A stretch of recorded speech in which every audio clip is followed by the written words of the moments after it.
So this week's parasha is Parashas Tetzei, and Parashas Tetzei has the most number of mitzvos in the Torah. So I thought we'd go through some of these mitzvos and just do a survey of them and briefly discuss some of the laws associated with them. So the pasuk tells us, "V'chiyah be'ish." We're into Deuteronomy chapter 21, verse 22. V'chiyah be'ish chet. If a person will have a sin, mishpat maves, and will be sentenced to death, v'humas, and will be put to death, v'soisa oso al eitz, and then you shall hang this person on a tree. So what are you talking about? Why are we hanging this person? That's not one of the methods of execution. There are 4 ways in which a court executes somebody, and hanging is not one of them.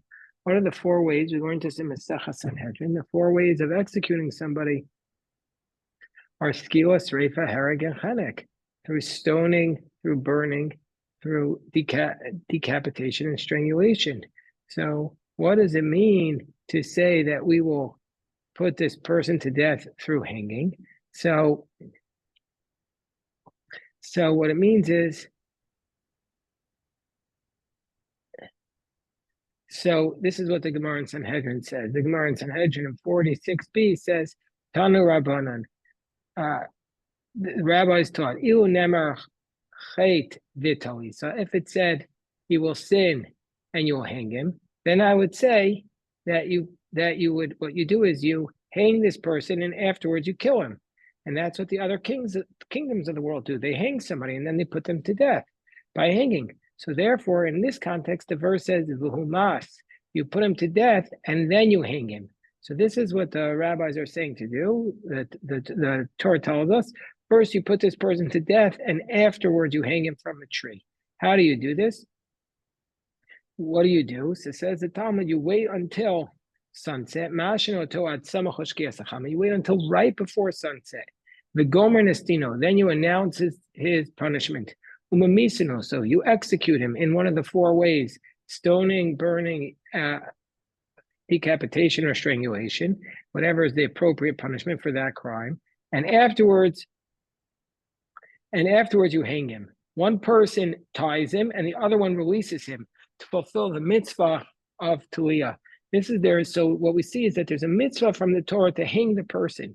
But the rabbi said it's just for an instant, just for a moment. After he's executed, you hang him just for a moment. And that's the idea of hanging the person. There is a prohibition. We're going to get to that. You don't want to hang him too long, and we'll see why. But this is the first concept, that even though the Torah says to hang this person, the rabbis interpret that just for a moment.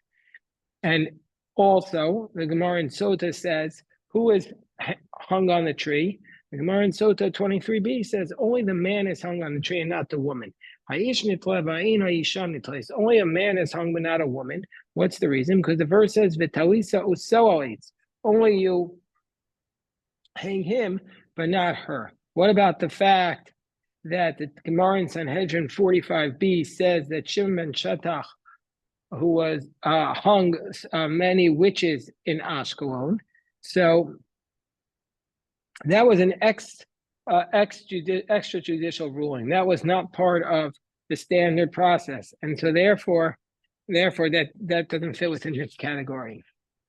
So when you hang this person, you're supposed to hang him on a tree. That's the Gemara in Sanhedrin 46a. The Gemara says, I might think, doesn't matter if the tree is attached to the ground or it's already been cut down. Says the verse, ki kavor. Talmud Omar, ki kavor. So what does that mean? Mi she'enu mechusar el kfur. It can only be missing burial. So this comes to exclude somebody's missing cutting down and burial. So therefore, according to the first opinion of Talmud, it's on a tree that's already been cut down.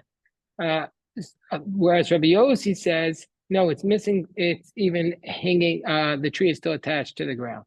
And that's the fundamental dispute. How far do you have to go? And now we come into the next verse, which is very relevant, unfortunately, for all of our lives. So the verse says, Lo talim nivlato al eitz. You're not allowed to leave the carcass up on the tree. Ki kavortik verenu biyomahu. Because you shall bury him on that day. Ki kilas elokim taloi. Because it is a curse to God that is suspended. Lo titameet admatcha. And therefore you don't want to defile your land. Asher Hashem lokecha nosecha nachula.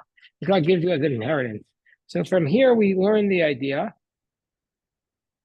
That if the dead body is hanging from the tree, that's considered to be a curse to God. And from here we see the concept that many of the laws of burial Jewish burial are derived from this. One of the laws is that the person is supposed to be buried right away, ideally on the same day. Another law is burial in a coffin. So let's look at some of these laws closely. We'll look at some of the Talmudic texts that associate with it. So Gemara in Sanhedrin says,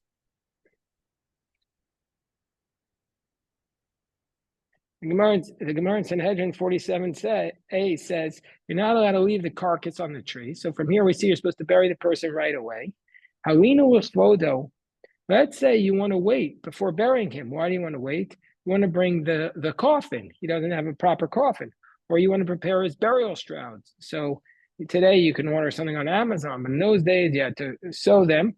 Then you're not in violation of the prohibition. So what is it? So the Talmud then asks, is it for the honor? Whose honor are we allowed to delay it for? Is it for the honor of the deceased? So the Talmud says, no, for the honor of the living. So the Gemara asks, because of the honor of the living, we're going to embarrass the dead. The Gemara says, yes. When the Torah says, do not leave the carcass hanging on the tree, it means in a manner where there's disrespect. But since there's no disrespect, then it's not going to be a prohibition. So we see from here, and then there's certain circumstances you're allowed to delay the burial for a short amount of time in order to give honor to both the deceased and also to the living. What about if you want more people to come? Is that allowed? So under certain circumstances, it would be permissible, but it's a very slippery slope. Sometimes in America, people want to wait like several days, and it becomes a real problem, but it's not ideal. The ideal is to be buried as soon as possible, as soon as you can bury the person with, but also burial with dignity. In Jerusalem, there's an extra prohibition against leaving the dead body over. And Rashi writes in Baba Kama 82b, Misora si biadenu, that it's an extra, it's a tradition in our hands that we're not allowed to leave anybody over in Jerusalem, the Ein Tam Wadavar. And he says there's no reason. The Radvaz, writing in the 14th century or 15th century Africa, writes that the reason is because we don't want to leave ritual impurity. But nowadays, where everybody is ritually impure, so if we accept the Radvaz's reason, it wouldn't apply because everybody's ritually impure. But if we accept Rashi's reason, which is it's a law without reason, then we have to also be very, very strict that in Jerusalem, we never leave a body overnight and we do the burials right away. If you're ever walking around Jerusalem, you'll see burials at all hours of the day, no matter when people are burying, because we don't want to leave.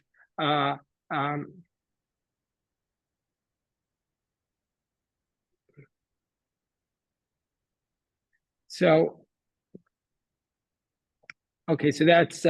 that's one law. The Jerusalem Talmud says, I'll also go back to the Gemara in Sanhedrin. How do we know that you're supposed to, biblically speaking, bury a person? What's the source that you can't, let's say, put somebody, do a crematorium or a mausoleum, cremate the person, or mausoleum, bury the person above ground? How do we know that that is something that the Torah says is not allowed? So the source for it is this pasuk. It says, Amar Rabbi Yochanan, Gemara in Sanhedrin 46b. There's Rabbi Yochanan, the name of Rabbi Shimon ben Yochai. Remez l'kvurim in Torah. How do we know you're supposed to bury a person? Says the verse, Ki kavor tikberenu. because bury you must bury him. From here we see that burial is from the Torah. And the Jerusalem Talmud in Tractate Nazir, chapter 7, Halacha Aleph, says that this is a positive commandment. It's a positive commandment to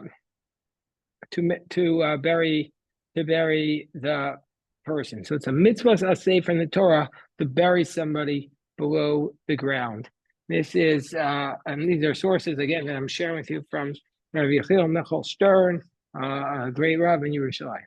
So the Sakhachover Rebbe says that burial in the ground comes from the concept of the Torah that you have to return something that was stolen. And since a person is taken from the ground, from the earth, a man was created from earth, so therefore we return him to the earth. And also, another reason why we have to be buried in the earth is that in the future, HaKadosh Baruch Hu will resurrect the dead and shake them and awaken them from the earth. Hisna'ari me'afar kumi. And the person will ultimately live forever. And so therefore, since God will be raising us up from the earth, therefore the burial is in the earth. There's a story in the Midrash in Koheles Rabbati that Rav Chagai was ready to give up his life in order to bring the coffin of Rav Huna into the cave of Rabbi Yechiya. And even though Rav Chagai was 80 years old, he went to great lengths. And as a result of this, he merited to receive double his years. And he died at 160 years old. We see a person has to go to a great degree to help people perform this mitzvah, a tremendously great mitzvah. What about the idea of burial in a coffin versus in some other way? In Israel today, they're usually speaking, there's no coffin unless it's Chayal Rahman al-Islam or Aleinu. But typically speaking, it would be buried in the ground. But in America, the custom is in almost every place, except if you're a Hasidic, is to bury in a coffin in the ground. And it says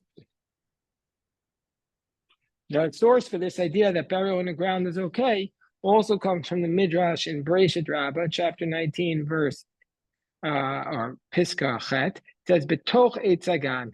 So says Rabbi Levi, this hints to the idea that man will be placed in coffins made out of wood, because it says Betoch Eitzagan.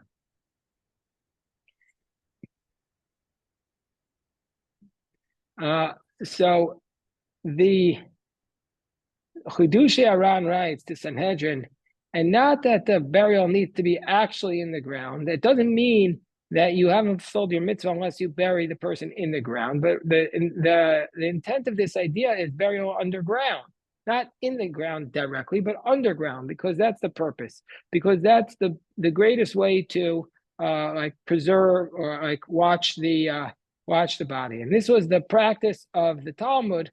They used to bury in these burial crypts, and they would put the dead body there once he was in the coffin, not because it was in a coffin, but because that was in the cave. So we see from here that this is the fundamental idea of burial underneath the ground is basically from the Torah, and this is what a person, the proper way for a person to act. And a lot of times, I would say about this in my experience, a lot of times we come to people and they said, oh, my loved one, they said they want to be cremated. So that's unfortunate, but I always argue that if I would have had the opportunity to speak to them, I would have explained that it was directly against Jewish law, and we would have been able to convince them. But it's not consistent with halacha to be buried above ground or to be cremated. So I just wanted to make sure everybody's aware of those two laws. Were you raising your hand, Aya? Okay. Well, anyway, good to see you. So I'm going to say this pasuk. The pasuk says, in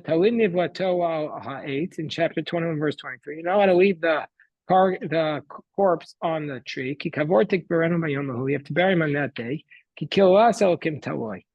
So what do you mean, kavortik verenu? Kavor is a positive commandment.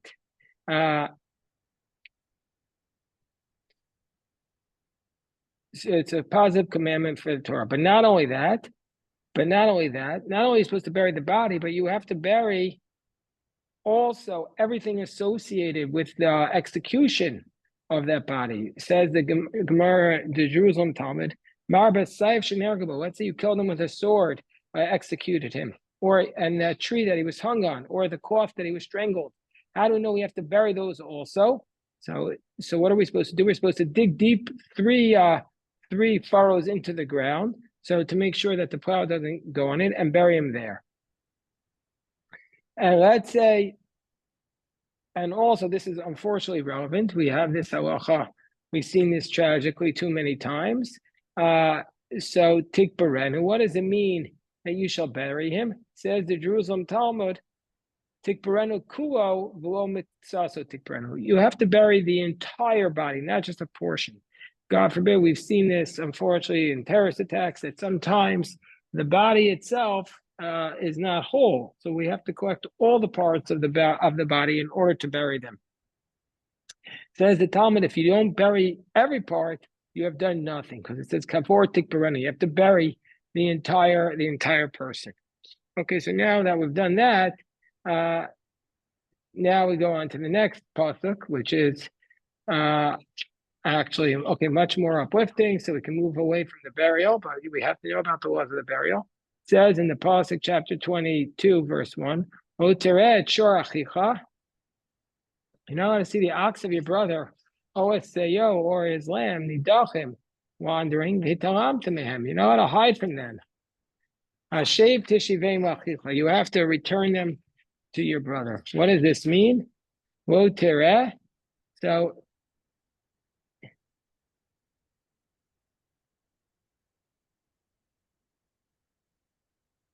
So from here we see the idea, how far away. So the Talmud says in Bava Metzia 33a, in Parakeh Metzius, I might think even if you're far away. So the verse says, no, when you come in contact, I might think you actually have to come in contact in order to be obligated. It says ki tereh, when you see. What is seeing that is considered coming in contact? So the rabbi said this is echad misheva umechza b'mil, 1/7.5 of a mil, and that's called a ris.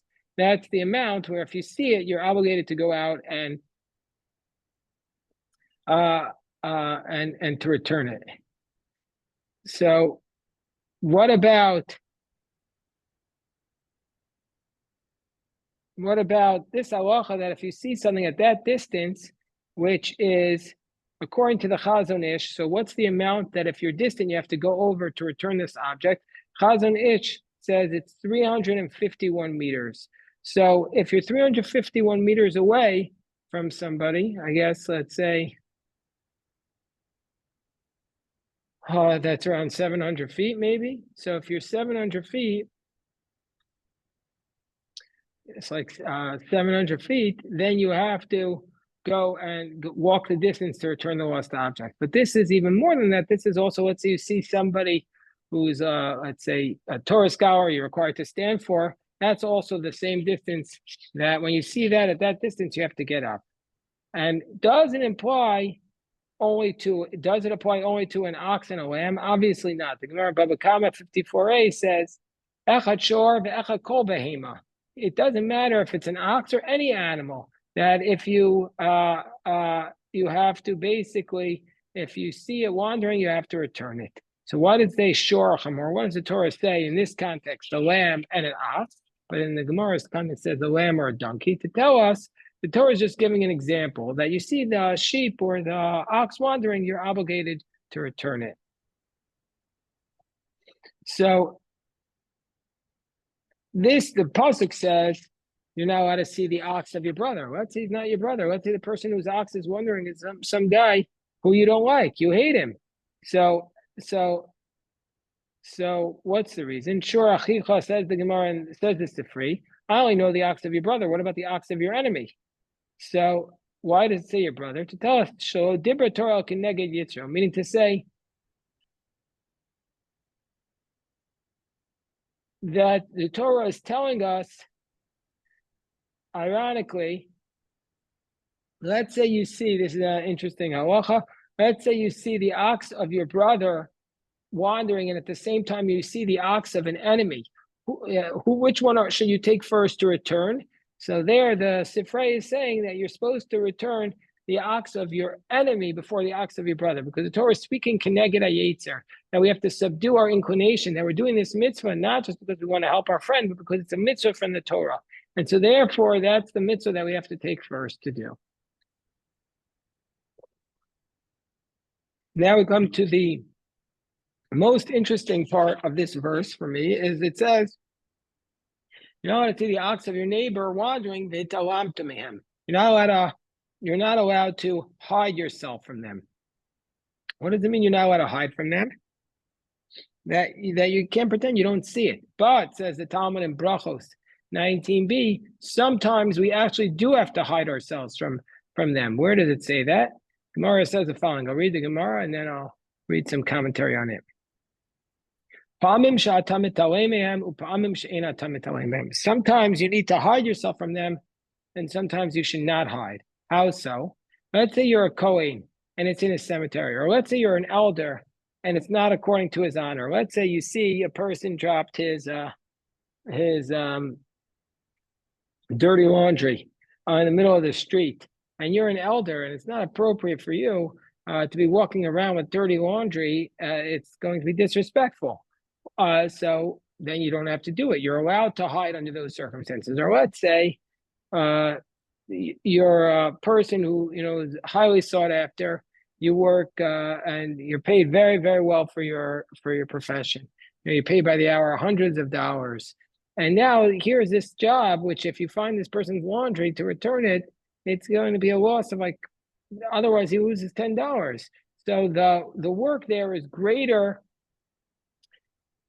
You would be losing so much money because the value of what you're returning is not equal to the value of your work.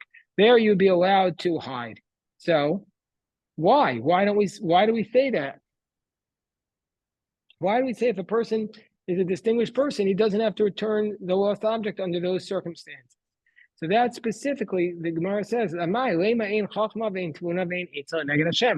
don't we say there's no wisdom before God, that everybody who is of any level has to return the lost object? So the Gemara says, that's why it says differently here. It says, that you're allowed to hide, to tell us that under certain circumstances, you are allowed to hide. Even though the verse is saying you can't hide, under certain circumstances, you are allowed to hide. What's considered an elder? It's not according to his honor. So there's a dispute about this. That according to the Ritva, it refers to somebody who's a great Torah scholar, and only a great Torah scholar. But the Rambam says, no, it's anybody who's an elder, irrespective if he's a great Torah scholar, he's just a distinguished elder. But that's the fundamental dispute.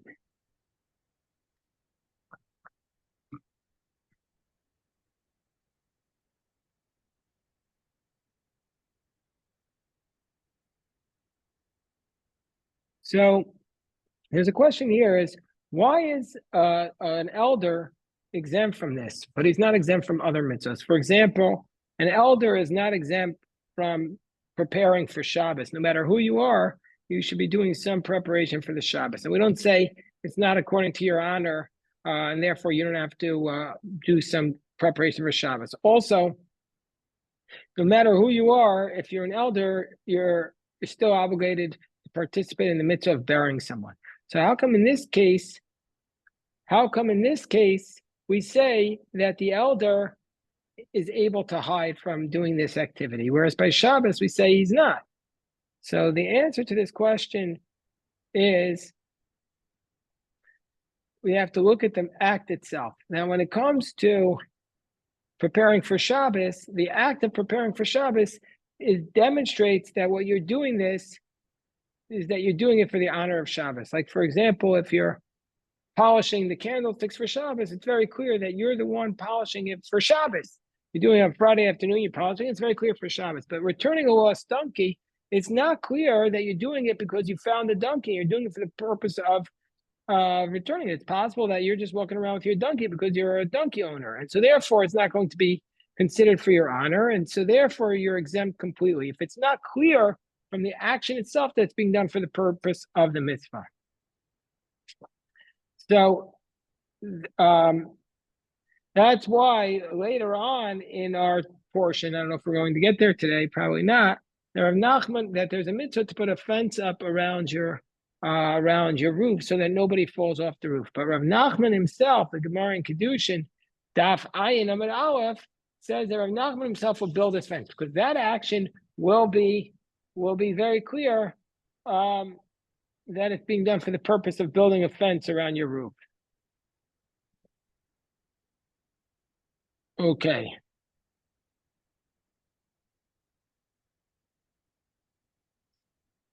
Okay, so now we're up to the next verse. The next verse says, let's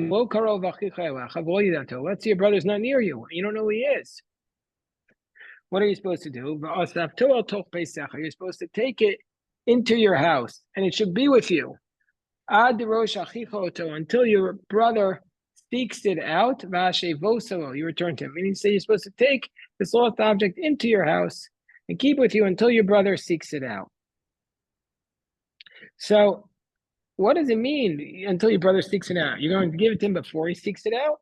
So from here, the Gemara in Bamitzia and Barak Elo Mitzias derives the law of what's called a siman, a sign. That means to say it's your job to determine this person who's coming to collect this object is not a liar. He has to give you some identifying marks on it to prove that it's really his. And so that's the concept of a siman, concept of a sign. So it says the Gemara Bamitzia, let's say he says the object, he says, I lost my Apple Watch, but he doesn't give the sign. He doesn't say, let's say it was a red watch and it had the third button on it was torn. He doesn't give that. So then you wouldn't be allowed to return it to him. And if he's a liar in general, if he has a bad reputation, you're also not allowed to return it to him until you make sure and you investigate that he's telling the truth. Unfortunately, there's a halacha here that's relevant, unfortunately, to our times, and we have to say this halacha, and that is, if just like there's a mitzvah to return a lost object, there's how much more so kal v'chomer is there a mitzvah to help return a person. Just like there's a mitzvah to return a lost object, there's so much more so a mitzvah to help return a person. So says the Gemara in Sanhedrin 73a. How do you know if you see your friend, he's drowning in the sea, or an animal is attacking him, or robbers are coming upon him? How do you know that you're obligated to save him? Says the verse, Lo tamod al dam riyacha. You're not allowed to stand by the blood of your friend. So the Gemara asks, nafka? Nafka. We don't learn this out from here. We learn this out from another source. You should return it to him. Meaning to say that the extra verse is to teach us you have to return his body to him. So the Gemara says, no, if we'll be from there, I would say that that's only if you yourself can do it. But to go out of your way and to hire somebody, I might say it's not the law. So therefore, we have the second verse. You shouldn't just rely upon yourself, but go and find somebody in all directions to do this mitzvah. So we have these two verses. One verse is that you're not allowed to stand by the blood of your friend. And the other verse is, you should return it to him. And so the Talmud uses from the combination, so the Talmud learns from this combination that we have a specific obligation to rescue a person in need, and not only if we ourselves have to bring in help, but even if we have to hire somebody and go the extra degree to help a person. So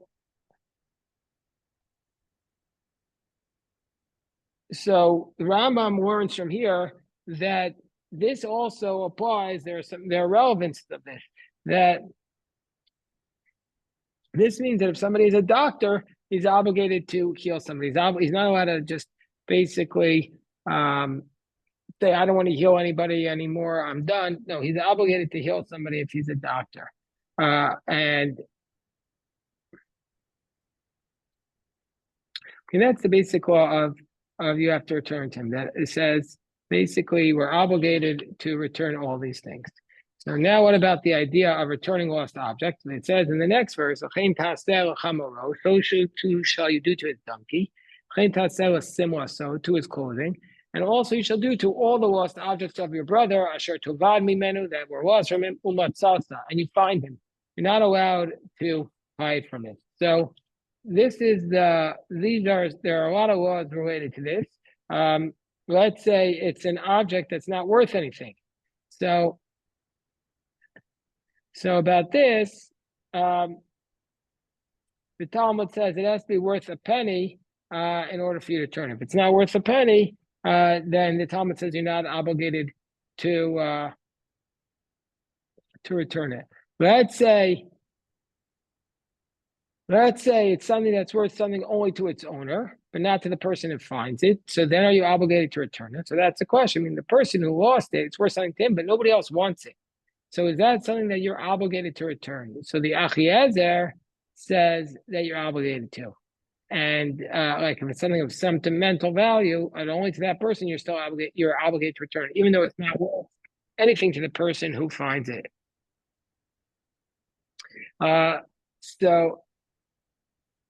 Okay.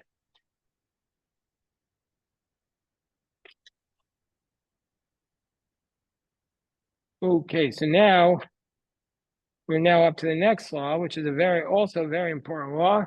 This is the law of prika and te'ina, or that you have to help a person get up. So says the verse, Lo teres chamor achicha, you're not allowed to see the donkey of your brother, o shoro, or of his ox, noflim baderach, falling on the road. That if you see the donkey of your brother or of his ox falling on the road, you're not allowed to hide from them. Hakim takim imo, you must help him. You must help him get up. So what does that mean? Verse 4. No flim baderach v'lo omdim. You're not allowed to see them falling down and not standing up. You have to help them. Rashi says, Latin masoy shenafal me'olav. You have to help him pick up an object that fell off of him. So this, however, is limited. It says the Gemara Bamitzia, that's only if the owner is with him. But if the owner is not with him, you might think you're not obligated to do it. It says the verse, Hakim takim mikol makom. You're always obligated. Even if the owner is not there, you have to help the donkey. This is not only about an animal that you have to lift up. It's obviously the case if it is. You see somebody struggling with packages, that you're obviously obligated to help the person. Where basically lift up the packages that are on the ground, or help the person that they're carrying their packages. Next verse is, like some of these verses from the Torah, they'll be written today, and you say them, you could get arrested. Actually, like they're not gender neutral. But let's read the verse. We'll see what the Torah says. So gever al isha, a woman is not to wear a man's clothing.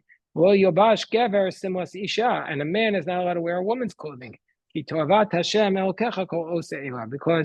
it's an abomination to God whoever does any of these things, or it's a sin against God. But before we go into some of the laws about this, let's just see the purpose of it. What's the purpose behind these laws? Rashi says the reason is a woman cannot wear a man's garment. What would be the purpose? Why would she want to dress like a man? So that she'll look like a man, so that she could walk amongst the men for the purpose of, as the Gemara says, because clearly she wants to commit adultery or licentious act, so she's dressing like the man in order to do that. So that was the reason why the Torah gave this prohibition. And also a man cannot dress like a woman to go and sit amongst the women.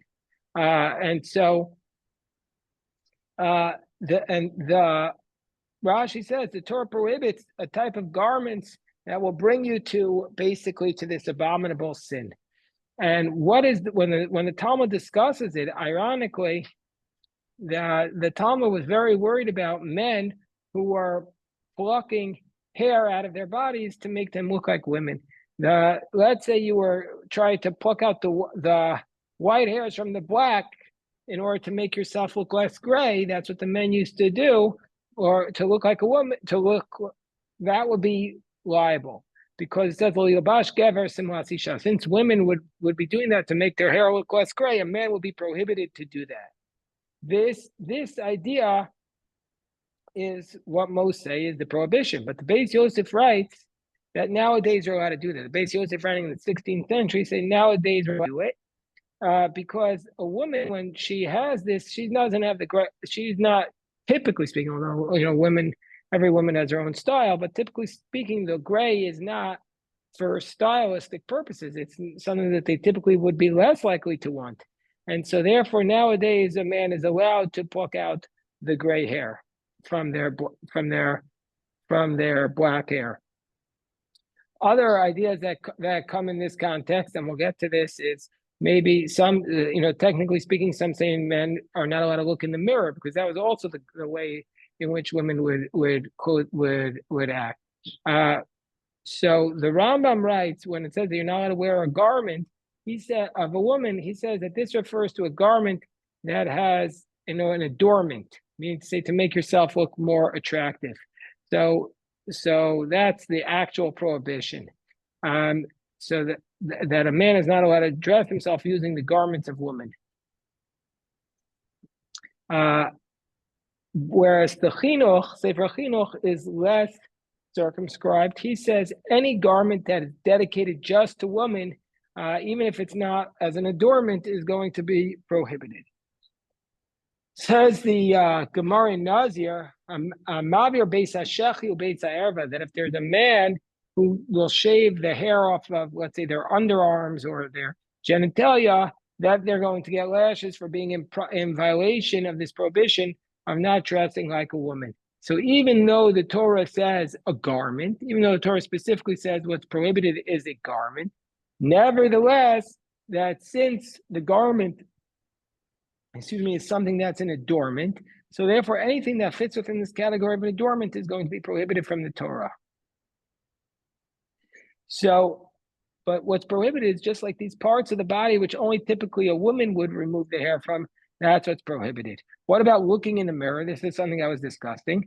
So the Tosfos to Avodah Zarah, which we just did as part of our Daf Yomi 29a, says that a man is prohibited to look in a mirror because of this prohibition of you're not allowed to dress like a woman, which we said is not just dressing, it's any adornment. And Tosfos quotes that the position of the Jerusalem Talmud, that a man, even during the week, is prohibited to look in the mirror because it's considered to be part of this prohibition of not dressing. And also, Tosfos there in Avodah Zarah quotes the position of the Tosefta that says they allowed the house of Rabbi Gamliel. Rabbi Gamliel was the prince, so they allowed his house to look in the mirror because they needed it to be able to look good because they used to hang out with the kings. And so since they were political figures, they were allowed to do it, but everybody else was prohibited. But so if that's the case, how come people are not careful about this? Nowadays, I think everybody looks in the mirror. And what's the reason why we ignore this prohibition, basically? I'm not saying everybody, but most people. Because, first of all, they read the text that says that you're not allowed to look in the mirror on Shabbos, which implies during the week it's permitted. Or maybe what happened was that in most places, since it's not something seen typically as something that women do, but also women and men do, so we see that this no longer fits within the prohibition. We see from here a very, very important idea. The idea is that this prohibition of not dressing like a woman is something that's dependent upon the context and the time and the place. And so therefore, since nowadays this is not going to fit within that category, therefore it's going to be permitted for men to look in the mirror. Someone to give the same concept with respect to women wearing pants, that even though many, like rabbis say, oh, it's not allowed for a woman to wear pants, but others say no, since nowadays the context is for women to dress wearing pants, and it's no longer considered to be men's garments, especially, the pants are cut differently, etc. And so therefore, it's going to be permitted. And so the question is, how can we say that the laws of the Torah are going to change based upon the context? You could have an extreme case like nowadays, with the whole trans culture, a lot of people saying, though they specifically want to dress like the other opposite gender in order to be associated and identified in that manner. So how can we say that the laws change on the basis of the custom of the place? So Rav Shira Gaon writes,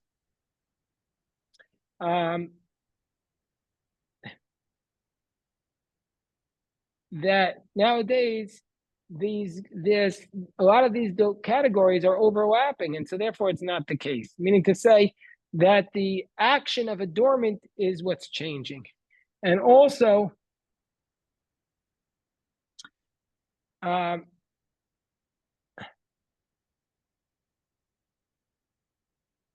the Torah.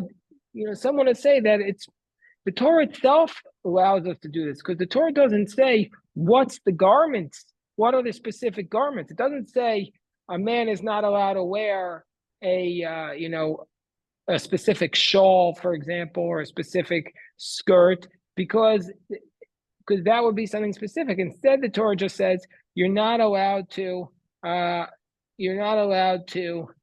dress like a woman, and so therefore that's basically an indication that it's based upon the context. So the whole Torah itself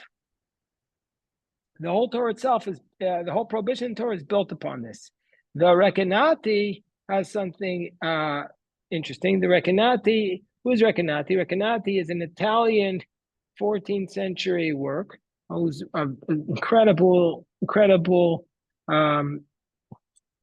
source of new information. Some of the Kabbalistic ideas in Recanati sometimes only appear in the Zohar. So the Recanati writes, Tzarach HaKohen b'shas rikas adam l'r'ot ha'isha o isha mischaprim b'karban. The Kohen who is sprinkling the blood as an atonement for people needs to see the man or the woman who are being atoned for by that sacrifice. But he says, since you're not allowed to look at a woman, you're not supposed to gaze at a woman, so therefore they made the basin around the altar out of mirrors. So therefore, he'll look at the mirror and they'll see the face of the woman who's bringing the korban. And so therefore, it's not going to be considered staring. So he's not allowed, even though he has to look at the person, he does it only through a mirror. And so therefore we see this was another source that the Kohen used to look in a mirror. That was his idea there. What about perfume? That's a woman's perfume. Is a man prohibited to wear it? So that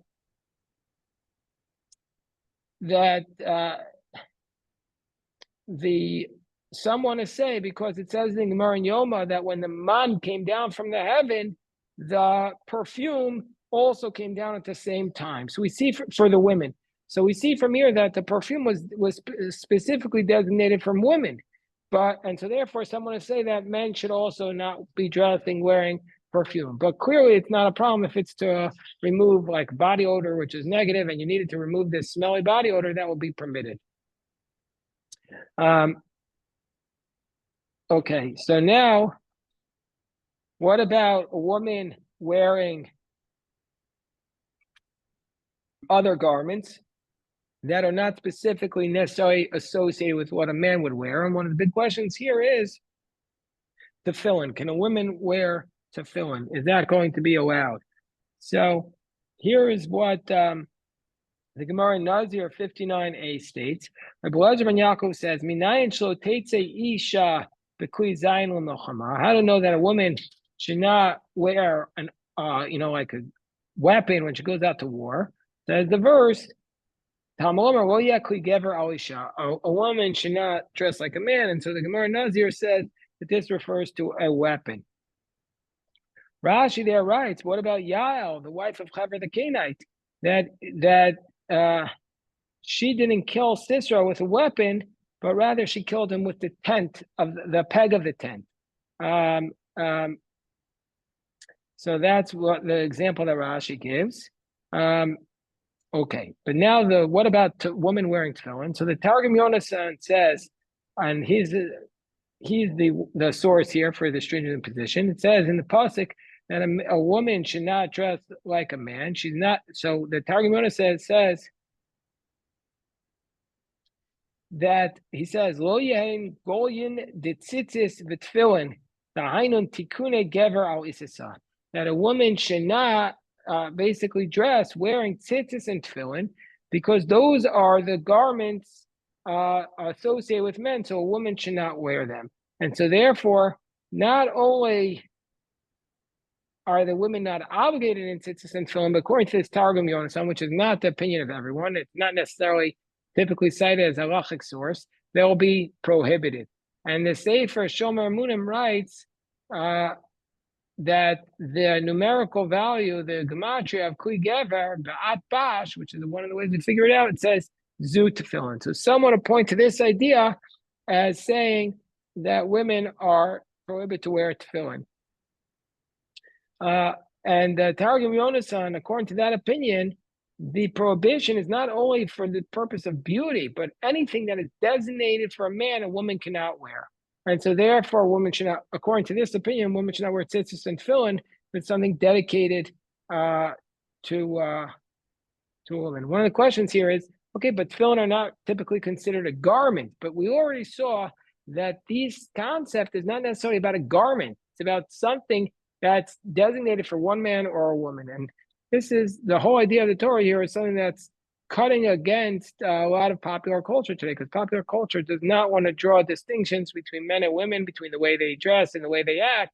But the Torah clearly does draw those distinctions. So it's counterculture. And that's what the Torah is saying. The Torah is counterculture. The Torah is not necessarily going to be the fad or whatever's in style for each generation, but the Torah is our guide for our lives. All right, we'll stop here. If anybody has any questions, I'm happy to address.